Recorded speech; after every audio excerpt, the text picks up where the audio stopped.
तो मैं ऑलरेडी डरा हुआ हूँ। तो हम कह रहे थे कि बेटा अगर हम शेयर्स के क्वेश्चन जो मैंने आपके न्यूमेरिकल देखे हैं वो किस तरह के क्वेश्चन आ रहे हैं मेरे से एक बार सुनिए। क्वेश्चन आ रहे हैं कि आपका शेयर फोरफीट हुआ है और फोरफीट होने के बाद वो इतने में री इशू हो गया, बताइए कैपिटल रिजर्व का अमाउंट कितना है। अच्छा, एक क्वेश्चन और देखा था मैंने, उसमें उसने प्रोराटा पे शेयर इशू करे हैं, प्रोराटा पे शेयर इशू करके कुछ रिजेक्ट कर दिए हैं, कुछ प्रोराटा अलॉटमेंट कर दी है। बताइए bank account debit to share allotment की एंट्री का अमाउंट, जो चौथी एंट्री होती है आपकी, याद है आपको? आपकी पहली एंट्री होती है बैंक टू शेयर एप्लीकेशन, फिर share application to share capital, फिर share allotment to share capital, bank account debit to share allotment. याद है ये एंट्री? आपके प्रोराटा के क्वेश्चन में सबसे बड़ी एंट्री ये हुआ करती थी। कौन सी entry? Bank account debit to share allotment. तो आपसे उसका अमाउंट भी वो पूछ रहा है। तो न्यूमेरिकल्स हैं, मैंने पहले क्रॉस चेक किया कि क्या न्यूमेरिकल्स हैं या सिर्फ थ्योरी है। सो इट हैज न्यूमेरिकल्स, तो हम न्यूमेरिकल्स की भी प्रैक्टिस करेंगे। पहले इसका थ्योरी बेस फटाफट से जो इंपॉर्टेंट मुझे अभी इस वक्त लगता है, वैसे तो पॉइंटर्स बना के मैंने आपको दिया, इस तरह से पॉइंटर्स बना के दिया है कि अगर आप ये पॉइंटर्स सिर्फ देख भर लेंगे, एक बार देख लेंगे, आपको पूरी थ्योरी इसकी याद आ जाएगी। तो पॉइंटर्स में सबसे पहले जॉइंट स्टॉक कंपनी किसको कहते हैं बेटा? जॉइंट स्टॉक कंपनी हम सब जानते हैं, what is joint stock company? We all know what is a joint stock company.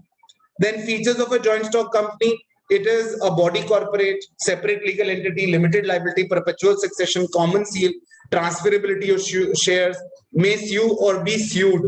अगर आपको याद हो लास्ट टाइम मैं एनसीईआरटी यूज कर रहा था, तो एनसीईआरटी में ये पॉइंटर्स थे, तो उनको हमने पॉइंटर्स बना के आपके सामने रख दिया है ताकि you don't have to go through each and everything. I will be giving you this pointers for every chapter, for every subject I will be giving you these pointers, so don't worry. आप सिर्फ ध्यान दीजिए पूरे concept की तरफ। आपको concept एकदम पूरा, आपको कोई सोते हुए भी कोई उठा दे तो आपको वो कॉन्सेप्ट याद होना चाहिए। अगला हमारे पास पॉइंट है kinds of companies. Kinds of companies में अगर आपको याद हो तो हमने companies limited by shares, companies limited by guarantee और unlimited companies. Limited by shares जिसमें हमने कहा था जितना आपने शेयर्स पे पैसा दिया हुआ है उतनी आपकी लायबिलिटी है, उससे ज्यादा आपकी लायबिलिटी नहीं है, that is company limited by shares. Then company limited by guarantee, company limited by guarantee जिसमें शेयर होल्डर कहता है मैं इतनी गारंटी देता हूं, इससे अगर शेयर आपके नोट्स में ध्यान दो बेटा, अगर इतने की अगर आपकी कंपनी वाइंड अप हो गई तो इतने की गारंटी मैं देता हूं कि इतना तो मैं बियर करूंगा। देन अनलिमिटेड कंपनीज जिसमें लिमिटेड ही नहीं होती liability. Then on the basis of number of members, public company and private company. Public company में जहां पर प्राइवेट कंपनी नहीं है, जो कंपनी पब्लिक को शेयर ऑफर कर सकती है, जिसके आर्टिकल्स ऑफ एसोसिएशन में 3 चीजें नहीं है। याद आया आपको? आपको मैंने 2 जो आपके मेन डॉक्यूमेंट्स हैं वो याद दिलाए थे। एक memorandum of association, memorandum of association क्या होता है? कंपनी का चार्टर, कंपनी का बायोडेटा, जो बाहर वालों के लिए जरूरी है कि कंपनी क्या करती है, कंपनी का क्या नाम है, कंपनी किस नाम से रजिस्टर हुई है, किस एड्रेस पर रजिस्टर हुई है और कंपनी क्या काम करती है, वो सारी चीजें किसमें होती हैं? Memorandum of association. Memorandum of association के साथ एक डॉक्यूमेंट होता है articles of association. Articles of association क्या बताता है कि कंपनी के इंटरनल रूल्स एंड रेगुलेशंस कैसे हैं। तो कंपनी के इंटरनल रूल्स एंड रेगुलेशंस में अगर 3 चीजें हैं तो वो प्राइवेट कंपनी है, अगर नहीं है तो वो पब्लिक कंपनी है। वो 3 चीजें क्या हैं? Number 1, restricts the transfer of shares. आप ट्रांसफर नहीं कर सकते शेयर्स प्राइवेट कंपनी में, पब्लिक कंपनी में कर सकते हैं। A private company must have at least 2 persons accept in case of 1 person company. तो ये 1 पर्सन कंपनी होती है, अदरवाइज मिनिमम 2 लोग होने चाहिए। तीसरा, limits the number of members to 200। पहले 50 था, now it is increase to 200।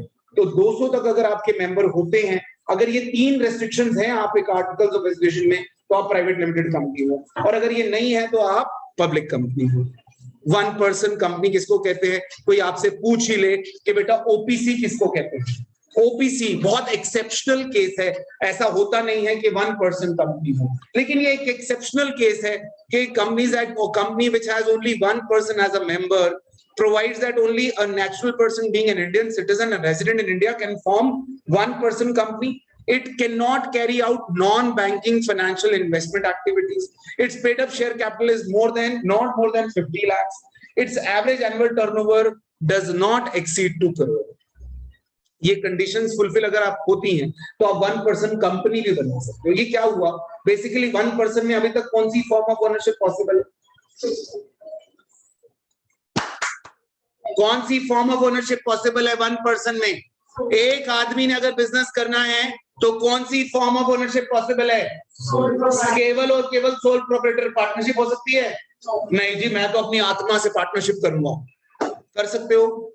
Joint Hindu family, मेरी फैमिली में मैं अकेला हूं तो जॉइंट हिंदू फैमिली यही बनेगी। पॉसिबल है? नहीं। कंपनी? नहीं। सोसाइटी? नहीं। Association of person? नहीं।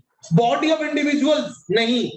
तो यहां पर कंपनीज एक्ट ने एक एक्सेप्शन दी आपको 2013 में। अगर आप यहां एक सिंगल आदमी कंपनी बनाना चाहते हो, आप चाहते हो कोई और मेंबर ना हो, लेकिन आप अपनी फर्म को कंपनी का नाम देना चाहते हो, तो उसमें ये कंडीशंस फुलफिल हो जाए, हम आपको कंपनी का दर्जा देंगे। ठीक है। Then share capital of a company and its categories, all India Sindhi caste party, all India Sindhi caste party.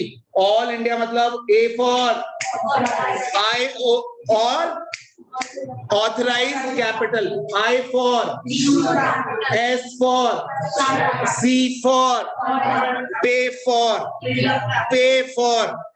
मैं तो पे फॉर बोल रहा हूँ, आप पेड अप कैपिटल बोल रहे हैं। मैंने पी फॉर तो बोला ही नहीं। मतलब वो गाना, वो एक दो का पहाड़ा गाने में सीख लिया, 2 एकम 2, बीच में 3 छिके 12, वो चल रहा है, वही चल रहा है, क्योंकि गाना तो 2 का बना लिया हमने, तो वही का वही चल रहा है। तो authorised, issued, subscribed, called up, uncalled और reserve capital. Okay, reserve capital किसको कहते हैं? Yashika, what is reserve capital?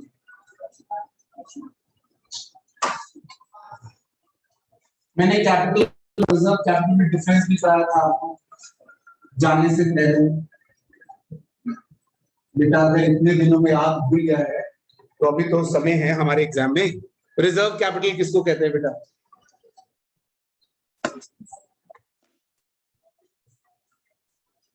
Simple lesson. Second call हमने अभी कॉल ही नहीं करी है।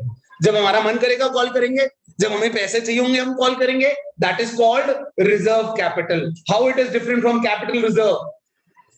रिजर्व कैपिटल कैपिटल रिजर्व से कैसे डिफरेंस है? यो हनी सिंह, हाँ नुपुर, नहीं प्रोकल्पा, नहीं नहीं नहीं नहीं नहीं, पापी औरत। रिजर्व कैपिटल कैपिटल रिजर्व, कोई कैपिटल प्रॉफिट होता है तो हम उसको कैपिटल रिजर्व में डाल सकते हैं। कोई कैपिटल प्रॉफिट हो, एक होता है रेवेन्यू प्रॉफिट, आपके रोजमर्रा के बिजनेस से जो आपको प्रॉफिट हो रहा है उसे हम रेवेन्यू प्रॉफिट कहते हैं। और जो आप वंस इन अ व्हाइल कोई ऐसा बिजनेस कर रहे हैं जहां आपने फोरफिटेड शेयर्स री इशू कर दिए, वंस इन अ व्हाइल होता है, रोज रोज ये नहीं होता। अगर आपने ऐसा किया है तो वहां पर कोई आपको बेनिफिट हो रहा है तो उसे हम क्या कहते हैं? Capital reserve. So difference between capital reserve and reserve capital, समझ रहे हैं? Then classes of shares, preference shares, equity shares है आपके पास बेटा, आपके सामने कागज पे है, आप उस पर प्लीज मार्क करके रखें आप क्या पढ़ रहे हैं क्या नहीं पढ़ रहे हैं। प्रेफरेंस शेयर्स और इक्विटी शेयर्स में मोटा मोटा डिफरेंस ये है कि प्रेफरेंस शेयर्स जो होते हैं वो आपके शेयर्स पे डिविडेंड पहले मिलता है, और जब आपकी कंपनी वाइंड अप होती है तो प्रेफरेंस शेयर्स को पैसे पहले दिए जाते हैं, इक्विटी शेयर्स को बाद में दिए जाते हैं। तो प्रेफरेंस शेयर्स में आपके पास टाइप्स ऑफ प्रेफरेंस शेयर्स, पहला क्यूमुलेटिव। बेटा क्यूमुलेटिव प्रेफरेंस शेयर किसको कहते हैं? हाँ जी गांव वालों, क्यूमुलेटिव प्रेफरेंस शेयर वो होता है जिसपे अगर इस साल डिविडेंड नहीं दिया, क्यूमुलेट होगा, अगले साल मिलाकर देना पड़ेगा। इस साल उसको 5 रुपए डिविडेंड देना था, आपको लॉस हो गया, आप नहीं दे पाए, अगले साल 10 देना पड़ेगा, उसका डिविडेंड क्यूमुलेट होगा। क्यूमुलेट का मतलब होता है इकट्ठा होना। जैसे बेटा आप अपने अपने दहेज के लिए पैसा क्यूमुलेट कर रहे हो, क्यूमुलेटिव प्रेफरेंस शेयर्स जो पैसा आपका डिविडेंड का इकट्ठा होता चला जाएगा, जब आप एक साल नहीं दे पाओगे तो अगले साल देना पड़ेगा। नॉन क्यूमुलेटिव में ऐसा नहीं होता, अगर इस साल डिविडेंड नहीं दिया तो नहीं दिया, अगले साल क्यूमुलेट नहीं होगा। देन रिडीमेबल प्रेफरेंस शेयर जिनको आपने रिडीम करना है, वापस दे देना है। इररिडीमेबल प्रेफरेंस शेयर जिनको आपने रिडीम नहीं करना है। 2013 के बाद इररिडीमेबल प्रेफरेंस शेयर्स खत्म हो गए हैं, एक्सटिंक्ट हो गए हैं। जैसे डायनासोर खत्म हो गया वैसे इररिडीमेबल प्रेफरेंस शेयर्स भी खत्म हो गए हैं। अब केवल रिडीमेबल प्रेफरेंस शेयर्स हैं जो 20 साल मैक्सिमम इशू हो सकते हैं। पार्टिसिपेटिंग प्रेफरेंस शेयर, बेटा आपको पता है प्रॉफिट कैसे बढ़ता है? प्रॉफिट में से सबसे पहले क्या कटता है? प्रॉफिट में से सबसे पहले क्या माइनस होता है? प्रॉफिट में से सबसे पहले क्या माइनस होता है? इंटरेस्ट। इंटरेस्ट के बाद टैक्स, टैक्स के बाद प्रेफरेंस डिविडेंड के बाद इक्विटी डिविडेंड के बाद रिटेन्ड अर्निंग। रिटेन्ड अर्निंग बस क्या आपको क्या पता प्रॉफिट खत्म हो गया? बहुत प्रॉफिट है बेटा, अंधा पैसा है हमारे पास। तो अभी रिटेन्ड अर्निंग बच गई, इक्विटी शेयर होल्डर्स का हक होता है उस पैसे पे भी। अगर प्रॉफिट डिविडेंड देने के बाद भी बच जाता है तो उस डिविडेंड पे भी हक होता है किसका? इक्विटी शेयर होल्डर का, प्रेफरेंस का नहीं होता, क्योंकि प्रेफरेंस की एक परसेंटेज फिक्स होती है, उसको उतना ही डिविडेंड मिलना है। अगर प्रेफरेंस की डिविडेंड फिक्स है कि भैया 8% डिविडेंड मिलना है तो उसको 8% मिलेगा, उसको 9% नहीं देना होगी। इक्विटी को तो कितना भी मिल सकता है, जितना बच गया सारा इक्विटी का है। लेकिन प्रेफरेंस का उसके बाद भी उसको सॉरी इक्विटी को मिल सकता है लेकिन प्रेफरेंस को उसके बाद नहीं मिलता। हाँ, अगर पार्टिसिपेटिंग प्रेफरेंस शेयर हो तो जो प्रॉफिट इक्विटी शेयर होल्डर्स को देने के बाद बच गया है, जो सरप्लस बच गया है, वो सरप्लस हम प्रेफरेंस शेयर होल्डर को देंगे। That is called participating preference share. और जिसमें हम सरप्लस नहीं देंगे that is non participating. Convertible, जिनको आप कन्वर्ट कर सकते हो किसमें? इक्विटी शेयर्स में, they are convertible preference shares. और जिनको नहीं कर सकते they are non convertible. Equity shares आप जानते हैं, इक्विटी शेयर्स किसको कहते हैं बेटा? जिसमें प्रेफरेंस वाले राइट नहीं होते, जो ऑर्डिनरी शेयर्स होते हैं उनको हम इक्विटी शेयर्स कहते हैं। मिनिमम सब्सक्रिप्शन, मिनिमम सब्सक्रिप्शन किस काम के लिए होती है? कोई आपने कंपनी खोलने से पहले, कंपनी बनाने से पहले कोई अग्रीमेंट्स किए हुए हैं, कोई आपने एक्सपेंडिचर इनकर किया हुआ है, उस एक्सपेंडिचर की पेमेंट करनी है, या अभी आपने कोई प्रीमियम राइट ऑफ करना है, या कोई ऐसा काम करना है जो अभी आपको फिलहाल चाहिए, उसके लिए सब्सक्रिप्शन जितना चाहिए होता है वो तो चाहिए चाहिए। लेकिन लॉ ने डिफाइन कर दिया है कि मिनिमम 90% आपके पास सब्सक्रिप्शन आना चाहिए। अगर 90% मिनिमम सब्सक्रिप्शन नहीं आया तो आपको पैसा वापस देना पड़ेगा। कितने इंटरेस्ट के साथ, कितने टाइम में? कौन बताएगा? कितने इंटरेस्ट के साथ कितने टाइम में पैसा वापस देना पड़ेगा? लिखा हुआ इस पे जो नोट्स मैंने आपको उस दिन दिए थे बेटा। 8 डेज 15% ब्याज, 8 डेज 15% ब्याज देना पड़ेगा अगर 90% सब्सक्रिप्शन नहीं आई। ठीक, अगर आपके पास 90% सब्सक्रिप्शन आ गई बहुत अच्छी बात है। अगर आपके पास 90% सब्सक्रिप्शन नहीं आ रही है तो कोर्ट, लॉ ये समझता है कि आप में लोग जो है इन्वेस्ट नहीं करना चाहते, तो भैया आप अपनी कंपनी मत चलाइए, आप शेयर इशू मत करिए। तो आप शेयर इशू ना करें, और लोग क्योंकि आप में इंटरेस्टेड नहीं है तो आप अपना पैसा सब्सक्रिप्शन का जो है वो वापस कर दीजिए, सब्सक्रिप्शन का वापस कर दीजिए। कितने परसेंट इंटरेस्ट के साथ? 15%। Issue price, shares can be issued at par, shares can be issued at premium. What is premium? Over and above the face value. कौन सी कंपनी शेयर प्रीमियम पर इशू कर सकती है? कौन सी कंपनी शेयर प्रीमियम पे इशू कर सकती है? जिस कंपनी की गुडविल अच्छी हो, इसमें कोई लॉ नहीं। आप प्रीमियम मांगोगे कोई तब देगा ना जब उसकी गुडविल अच्छी है, हाँ या नहीं? आप सोच के देखो, मेरी एक प्रॉपर्टी है बारापुल्ले के बिल्कुल अंदर, है ना, वो साथ में एक नदी बह रही है जिसको आप नाला कहते हो, वहां पर बिल्कुल नदी फेसिंग घर है मेरा, और मैं उसका प्रीमियम मांग रहा हूं, ठीक है। और एक घर है ये यहाँ, ये जिसको आप बड़ा छोटा सा नाम है जीके करके गंदा सा, वहां पे प्रीमियम मांग रहा हूं। कौन देगा प्रीमियम? बताओ कहाँ प्रीमियम मिलेगा? नदी किनारे या वहां ना? नदी किनारे मिलेगा ना? नहीं, आपको भी मालूम है। तो प्रीमियम किसको मिलेगा? Those which have a goodwill in the market. ये भी कोई कहने की बात है sir? Call on shares, calls in arrear, calls in advance. Calls in arrear किसको कहते हैं? ड्यू हो गया, पैसा आया नहीं। कॉल्स इन एडवांस, अगली कॉल्स का पैसा एडवांस में आ गया। 12% मैक्सिमम इंटरेस्ट हमें देना पड़ेगा अगर हमने कॉल्स इन एडवांस किसी से ले लिया है। ओवर सब्सक्रिप्शन, ओवर सब्सक्रिप्शन के 3 रास्ते होते हैं बेटा। ओवर सब्सक्रिप्शन यानी कि आपने 10,000 शेयर्स की एप्लीकेशन मंगाई और आपके पास 15,000 शेयर्स की एप्लीकेशन आ गई। गांव वालों कान, किडनी, लीवर सब खोल के बैठो। अगर आपके पास 10,000 शेयर्स की एप्लीकेशन मंगाई थी और 15,000 शेयर्स की एप्लीकेशन आ गई, इसको हम क्या कहते हैं? Over subscription. 5,000 का क्या करें? वापस दे दो, रिफंड। क्या करो? वापस दे दो, दैट इज कॉल्ड रिफंड। दूसरा क्या करें? प्रो रेटा कर दें, 5,000 को वापस ना दें। हम उनसे कहें तूने एप्लीकेशन का पैसा दिया ना, दे दे यार, एप्लीकेशन का पैसा तो रख लिया मैंने, एप्लीकेशन का पैसा तेरा अलॉटमेंट में एडजस्ट कर दूंगा, एक्स्ट्रा होगा कॉल में एडजस्ट कर दूंगा, तू वापस मत ले मुझसे, हाँ या नहीं? So that is pro rata allotment. तीसरा, combination of refund and pro rata. Refund और प्रोरेटा अगर मैं दोनों कर दूं, that is the combination pro rata allotment. बेटा pro rata allotment is proportionate allotment. Pro rata allotment क्या होती है? Proportionate allotment. Then issue of shares at premium. Issue of shares, अच्छा, यहां पर एक चीज, हाँ ये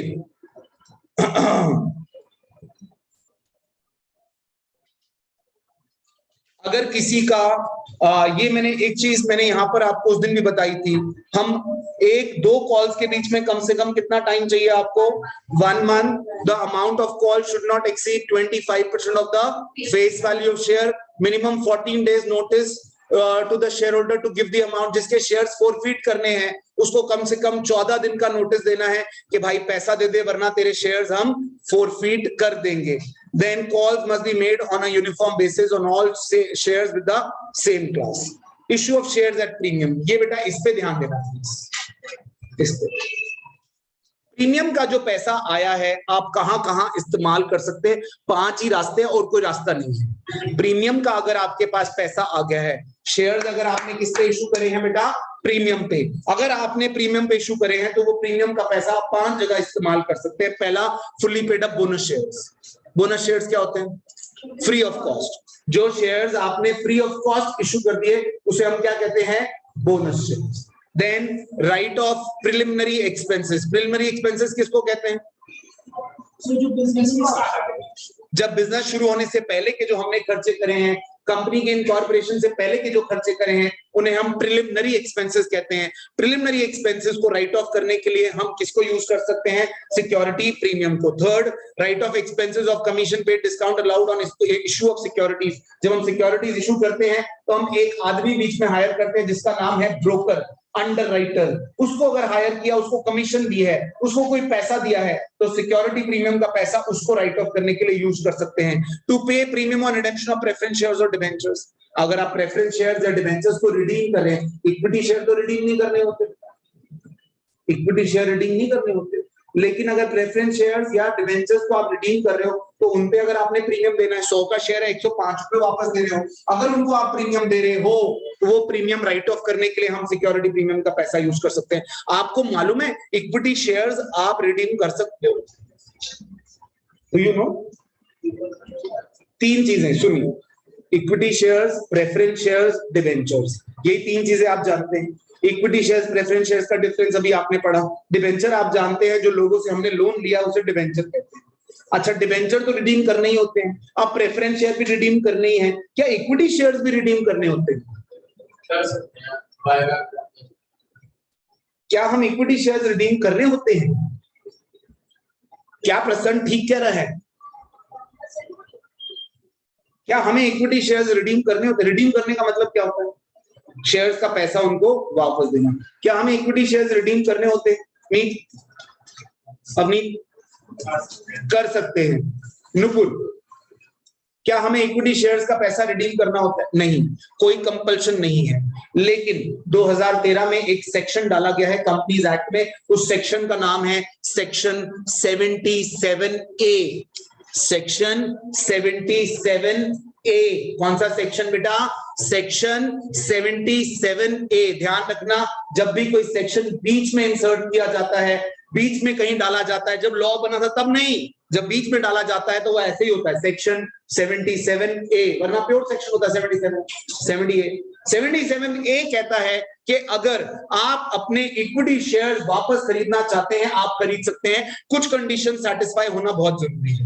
अगर आप अपने इक्विटी शेयर्स वापस खरीदना चाहते हैं, आप खरीद सकते हैं, मगर उस पर कुछ कंडीशंस का सेटिस्फाई होना बहुत अनिवार्य है। वो कंडीशंस क्या है? कंडीशन नंबर वन है, आपके शेयर्स फुल्ली पेड अप होने चाहिए। आपके शेयर्स क्या होने चाहिए? फुल्ली पेड अप होने चाहिए। अगर पार्टली पेड अप शेयर्स हैं तो आप उनको बायबैक नहीं कर पाइएगा। अगर आपके पार्टली पेड अप शेयर्स हैं तो आप उनको बायबैक नहीं कर पाइएगा। पार्टली पेड अप शेयर्स कौन से होते हैं? 10 का शेयर है, 8 पेड अप है, 10 का शेयर है, 9 पेड अप है, 10 का शेयर है, 7 ही कॉल किए, 3 कॉल नहीं किए, ऐसे शेयर्स को आप बायबैक नहीं कर सकते। दूसरी कंडीशन, आप अपनी जनरल मीटिंग में एक स्पेशल रेजोल्यूशन पास करेंगे। आप अपनी जनरल मीटिंग में एक स्पेशल रेजोल्यूशन पास करेंगे, तब आप अपने शेयर बायबैक कर सकते हैं। अपनी जनरल मीटिंग में क्या करेंगे बेटा? एक स्पेशल रेजोल्यूशन पास करेंगे। सर ये स्पेशल रेजोल्यूशन क्या होता है? बेटा आपकी मीटिंग में 100 लोग बैठे हैं। कितने लोग बैठे हैं? 100 लोग, 100 मेंबर्स हैं आपकी कंपनी के। दो तरह के रेजोल्यूशन पास होते हैं, दो तरह के डिसीजन लिए जाते हैं। एक होता है ऑर्डिनरी रेजोल्यूशन, एक होता है स्पेशल रेजोल्यूशन। बेटा जब मीटिंग में फैसला होता है तो मेजॉरिटी पे चलना होता है। मीटिंग में कोई फैसला होगा, दोस्तों में भी कोई फैसला होता है। जब आप 4 लोग थे, आपस में झगड़ा हो गया, नहीं यार पीवीआर चलेंगे, ओए नहीं यार आज कहीं और चलते हैं, पीवीआर हो गया, बोल। अब वो झगड़ा हो गया। अब वो झगड़ा कैसे सुलझता है? मैक्सिमम जो लोग बोलते हैं, जिस तरफ मेजॉरिटी हो चलो, और फिर कोई एक आधा माइनॉरिटी वाला नाराज भी हो जाता है, होए क्या कर सकते हैं, जाना पड़ेगा मेजॉरिटी के साथ। तो मेजॉरिटी जो कहे वैसा करना पड़ता है। तो यहां पर रेजोल्यूशन उसी को कहते हैं, जो मेजॉरिटी से पास हो जाए डिसीजन, उसे हम रेजोल्यूशन कहते हैं। अगर 100 में से 51 लोग आपकी फेवर में हैं, that is called ordinary resolution. 100 लोग में से 51% आपके फेवर में है, that is called ordinary resolution. और अगर 75% लोग आपके फेवर में हैं, उसको स्पेशल रेजोल्यूशन कहते हैं। बहुत इंपॉर्टेंट डिसीजंस होते हैं बिजनेस के, जहां स्पेशल रेजोल्यूशन चाहिए होता है। तो आपके शेयर्स बायबैक का डिसीजन एक स्पेशल डिसीजन है, जिसमें आपको कम से कम 75% जनता की आपको यस चाहिए, तब जाके आप बायबैक कर पाएंगे। मैंने आपको कंडीशंस लिखवाई। पहला, शेयर्स फुल्ली पेड अप होने चाहिए। दूसरा, स्पेशल रेजोल्यूशन। तीसरा, after buyback debt equity should not increase 2:1. After buyback, debt equity should not increase beyond 2:1. After buyback, debt equity should not increase beyond 2:1. यानी कि बेटा जब आप इक्विटी शेयर बायबैक करोगे, डेट इक्विटी क्या होती है? ऊपर डेट नीचे इक्विटी। हाँ बेटा, डेट इक्विटी रेशियो का फॉर्मूला क्या होता है? ऊपर डेट होता है और नीचे इक्विटी होती है। हाँ या नहीं? अब बेटा अगर आप इक्विटी बायबैक करते जाओगे तो नीचे से इक्विटी कम होती चली जाएगी, और नीचे से इक्विटी कम होगी तो डेट इक्विटी रेशियो बढ़ती जाएगी। सोच के देखो, अगर नीचे से इक्विटी कम होती जाएगी तो डेट इक्विटी रेशियो बढ़ती चली जाएगी। तो अगर डेट इक्विटी रेशियो बढ़ रही है, डेट इक्विटी रेशियो बढ़ रही है, तो 2:1 के बियॉन्ड नहीं जा सकती। डेट इक्विटी रेशियो बढ़कर इसके बियॉन्ड नहीं जा सकती, यानी आप इतने बायबैक नहीं कर सकते कि 2:1 के बियॉन्ड चले जाएं। ठीक है। Next condition, maximum buyback in a year. Maximum buyback in a year can be 25% of the paid up capital. Maximum buyback in a year can be 25% of paid up capital. आपके पास 10 करोड़ की capital है बेटा, आप अमीर लोग हैं, आपके पास 10 करोड़ की कैपिटल है, एक साल में 2.5 करोड़ से ज्यादा बायबैक नहीं कर सकते। आपके पास कितनी पेड अप कैपिटल है बेटा? 10 करोड़ रुपए। उसमें से कितनी बायबैक कर सकते हो? मैक्सिमम टू मैक्सिमम 2.5 करोड़ रुपए। 2.5 करोड़ से ज्यादा आप बायबैक नहीं कर पाएंगे। गॉट इट और नॉट? तो ये आपकी बायबैक की कंडीशंस हो गई। देन अच्छा, प्रीमियम में लास्ट है परचेज ऑफ ओन शेयर्स, यानी बायबैक ऑफ शेयर्स। आप अपने शेयर्स को बायबैक कर सकते हो प्रीमियम से। तो प्रीमियम के 5 इस्तेमाल याद रखिएगा बेटा। इन 5 के अलावा छठा इस्तेमाल अलाउड नहीं है। ये नहीं है कि इसमें सिर्फ 5 लिखा और 5 के आगे एक्स्ट्रा लिखा हुआ है, 5 के आगे लिखा होता ना एक्सेट्रा, नहीं है। ये लॉ है। लॉ कहता है प्रीमियम का पैसा इन 5 जगह यूज होगा तो इन्हीं 5 जगह यूज होगा। Then issue of shares for consideration other than cash. आपने बेटा, आपकी टमाटर की रेडी है, साथ में कोई एक आइसक्रीम वाला जा रहा था, आपने उससे आइसक्रीम ले ली और उसको कहा यार ये 3-4 टमाटर मेरे ले जा घर में, तू भी तो सब्जी बनाता होगा। That is issue of shares for consideration other than cash.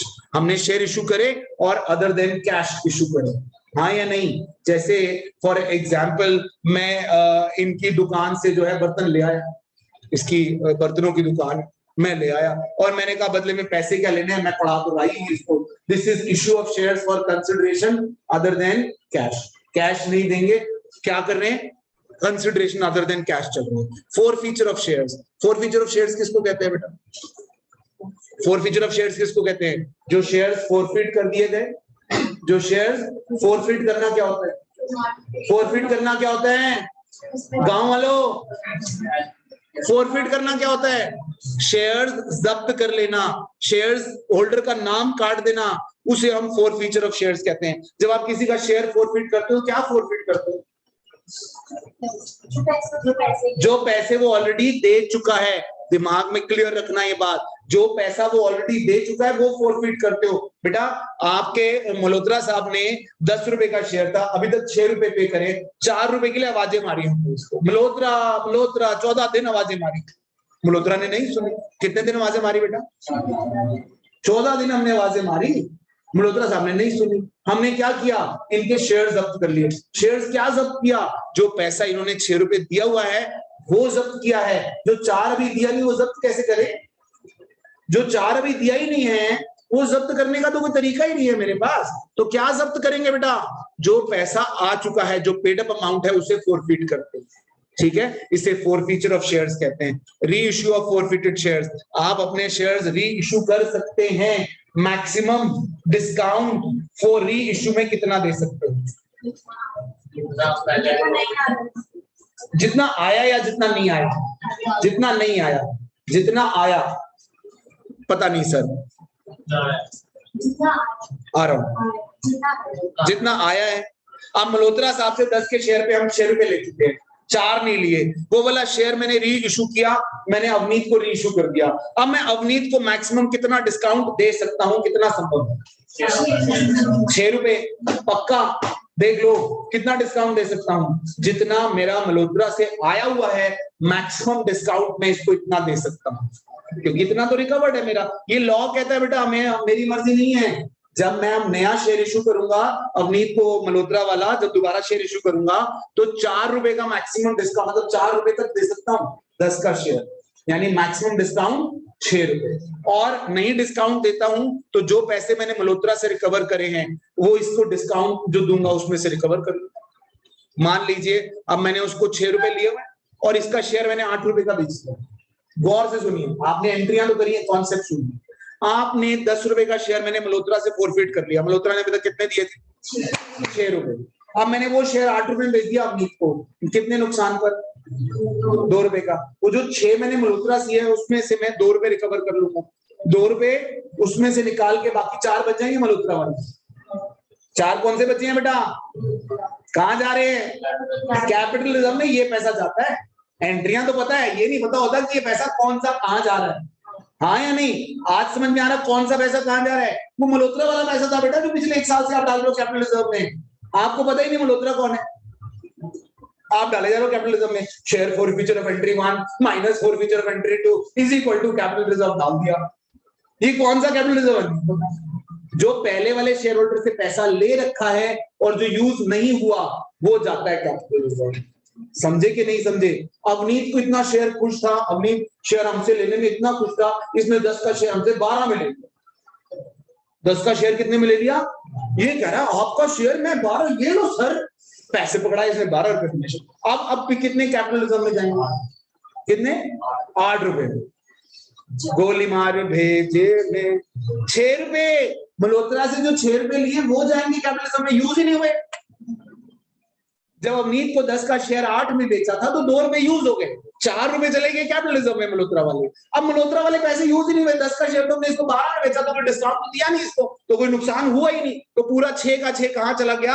ठीक है 6 पक्का। कैपिटलिज्म में कौन सा पैसा जाता है? 2 मिनट का हम यहाँ पर पॉज लेते हैं बेटा और कुछ क्वेश्चंस करेंगे। आगे चले गए, मैं जरा एक बियर पी के आता हूँ। तब तक बच्चों को बेटा शेयर्स की जो बेसिक एंट्री होती है, पहली एंट्री होती है बेटा, आपको पता नहीं चलता मैं आपको इग्नोर कर रहा हूँ, bank account debit to share application. पहली एंट्री क्या होती है बेटा? Bank account debit to share application. ये किसके लिए होती है एंट्री? एप्लीकेशन पे जो पैसा आए। दूसरी एंट्री बेटा share application account debit to share capital account. ये किसके लिए होती है बेटा एंट्री? कैपिटल पैसा, शेयर एप्लीकेशन का पैसा किसमें ट्रांसफर करने के लिए? शेयर कैपिटल में। Third share allotment account debit to share capital account. Share allotment account debit to share capital account किसके लिए? अलॉटमेंट का पैसा ड्यू करने के लिए। और अगर प्रीमियम आ रहा हो तो टू सिक्योरिटी प्रीमियम अकाउंट। फिर bank account debit to share allotment account. फिर share first call account debit to share capital account. फिर bank account debit to share first second जो भी है कॉल अकाउंट। हाँ जी, कॉल्स इन एरियर हो, अगर आपके पास क्या हो बेटा? Calls in arrear. Calls in arrear यानी कि कॉल्स आई नहीं है। क्या है? कॉल्स इन एरियर हैं, यानी कि कॉल्स अभी आई नहीं है। अगर ऐसा है कि कॉल नहीं आई है तो आपके पास दो ऑप्शन हैं। पहला bank account debit calls in arrear account debit to share call account, और दूसरा bank account debit to share call account. मान लीजिए आपके 100 रुपए आने थे जिसमें से 20 नहीं आए और आपके पास 80 आए हैं, तो ये होगी 80, 20 और 100। ये डायरेक्ट किससे होगी? 80 से। हमारे पास ऑप्शन होती है हम कॉल्स इन एरियर अकाउंट खोलें या ना खोलें, ये हमारी चॉइस है, हम दोनों कर सकते हैं। ठीक है, राइट। अच्छा हाँ, ओहो, एक बात तो मैं आपसे पूछना ही भूल गया, अब आप बता दो मुझे। अगर आपके पास ये कॉल्स इन एरियर का पैसा कल को आ जाए तो इन दोनों के केस में आप क्या एंट्री करेंगे? अगर आपके पास ये कॉल्स इन एरियर वाला पैसा 20 रुपया कभी रिसीव हो जाए तो आप एंट्री क्या करेंगे? पहले वाले केस में आप एंट्री करेंगे bank account debit to calls in arrear account. कितना? 20 रुपए। ये कौन से वाले 20 रुपए हैं बेटा? ये वाले 20 रुपए हैं, ये वाले। ये पहला केस है, ये दूसरा केस है। अगर कॉल्स इन एरियर का पैसा आ जाए और आपने कॉल्स इन एरियर अकाउंट खोला हुआ है, आपने कॉल्स इन एरियर अकाउंट खोला हुआ है तो आप क्या करोगे? Bank to calls in arrear. और अगर आपने कॉल्स इन एरियर अकाउंट नहीं खोला है तो आप करोगे bank account debit to share call, first call, second call, जो भी है, क्योंकि आपने खोला ही नहीं था कॉल्स इन एरियर तो कॉल के नाम से ही पैसा आएगा। आप बात समझे? अगर आपने कॉल्स इन एरियर अकाउंट खोला है और कल को वो कॉल्स इन एरियर रिसीव हो जाती है तो कॉल्स इन एरियर के नाम से ट्रांसफर होगा, और अगर कॉल्स इन एरियर अकाउंट नहीं खोला है तो वो किस नाम से ट्रांसफर होगा? जिस कॉल पे पैसा ड्यू था। ये बात समझ में आ रही है बेटा आपको? पक्का समझ गए? अब हो गया बेटा हमारा कॉल्स इन एडवांस। अगर कॉल्स इन एडवांस है, calls in advance, first call के टाइम पर आपको सेकंड कॉल का कितना रुपया? 25 रुपया रिकवर हो गया है। ठीक है, फर्स्ट कॉल के टाइम पर। तो जब आप फर्स्ट कॉल की बैंक की एंट्री करेंगे तो bank account debit to share first call करेंगे और टू कॉल्स इन एडवांस करेंगे। आपके पास 100 रुपया तो कॉल का है और 25 रुपया कॉल्स इन एडवांस। तो आप 125 से ये फर्स्ट कॉल की एंट्री करेंगे। जब आप सेकेंड कॉल की एंट्री करेंगे, सेकेंड कॉल के टाइम पर आपकी एंट्री होगी bank account debit 75 rupees, calls in advance account debit कितना बेटा 25 rupees, to share first call कितना बेटा 100 रुपए। तो जो 25 यहां क्रेडिट किए थे वो 25 यहां डेबिट हो गए, दोनों कट गए, कॉल्स इन एडवांस अकाउंट खत्म। बेटा एक बात, अब जब मैंने calls in arrear calls in advance दोनों बताए हैं आपको, एक सत्य आपको बता दूं जिससे आपको ये बात याद रहेगी। कॉल्स वैसे तो share first call, application, allotment, ये जितने भी अकाउंट्स खोलते हैं आपके सब टेम्परेरी अकाउंट है। प्लीज मेरी बात, आई एम श्योर आप बहुत सारा एक अभी थोड़ी देर में ग्रास्प कर चुके हो, तो शायद अभी आप नहीं सुन रहे हो, प्लीज मेरी बात और 3-4 मिनट सुन लो। मैं ये कह रहा हूं, अगर ये जितने भी अकाउंट्स होते हैं बेटा, application, allotment, first call, second call, final call, ये सब टेम्परेरी अकाउंट है। अल्टीमेटली दो चीजें रहने वाली है, एक बैंक और एक शेयर कैपिटल। ये बात आपको पता है।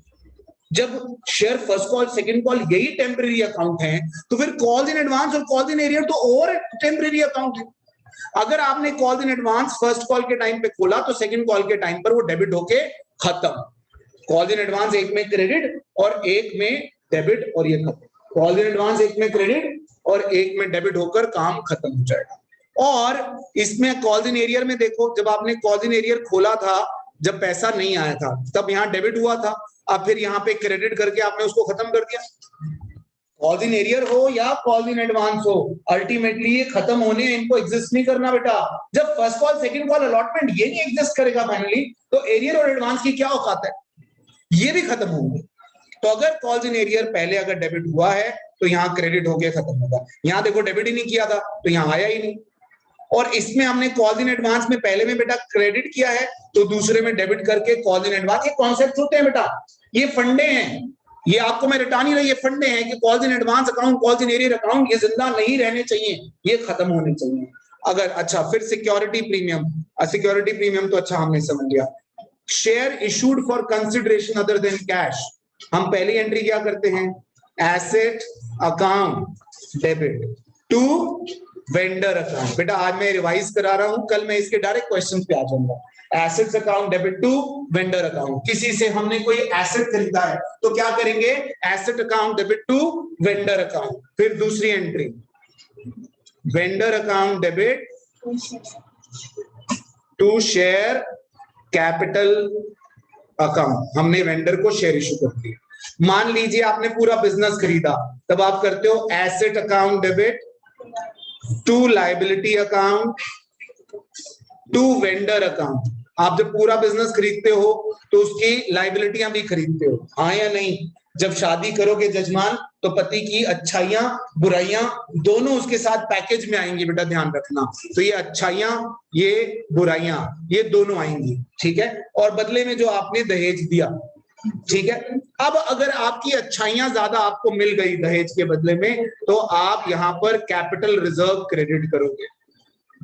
अगर डेबिट साइड बड़ी हुई तो आप कैपिटल रिजर्व क्रेडिट करोगे, और अगर क्रेडिट साइड बड़ी हुई तो गुडविल अकाउंट डेबिट करोगे। ये दोनों आपके बॉयफ्रेंड है बेटा, ये दोनों ही बॉयफ्रेंड है। बॉयफ्रेंड माने बैलेंसिंग फिगर।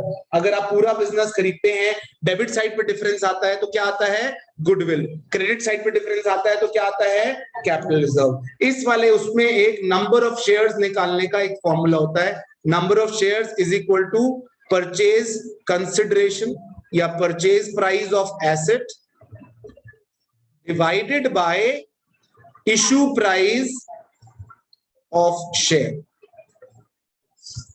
इससे आप नंबर ऑफ शेयर्स निकालेंगे, और वो नंबर ऑफ शेयर्स यहां शेयर कैपिटल का अमाउंट भरने में, सिक्योरिटी प्रीमियम का अमाउंट भरने में, डिस्काउंट का अमाउंट भरने में, ये नंबर ऑफ शेयर्स काम आएंगे बेटा। Is that okay? ये थी कहानी issue of shares for consideration other than cash. बस एक छोटा सा प्यार आपसे और मोहब्बत है, आपके जब शेयर फोरफिट होते हैं तो जो आप सारी जिंदगी शेयर कैपिटल को क्रेडिट करते हो वो डेबिट होगा। Share capital account debit to share forfeiture account to share unpaid calls account. याद आया बेटा आपको? ये एंट्री आप किससे करते हो? सीपीयू। सीपीयू माने called up, paid up, unpaid, called up, paid up, unpaid. तो इससे आप एंट्री करते हो। दूसरी एंट्री में जब आप शेयर री इश्यू करते हो तो bank account debit to share capital account, to share capital account, यहां पर इशू प्राइस, यहां पर एज पेड अप, और यहां पर आपका balancing fair share for feature account debit क्या आता है? Balancing figure. ये जो अभी हमने मल्होत्रा साहब से 6 रुपए लिए हुए थे, फिर हमने 8 में शेयर बेच दिया तो 2 रुपए हमारा ये बैलेंसिंग फिगर आ गया। फिर share for feature to capital reserve हमारे पास 4 रुपए बच गए। याद आया आपको? हाँ या नहीं? बस आप मेरे लिए इतना करेंगे कि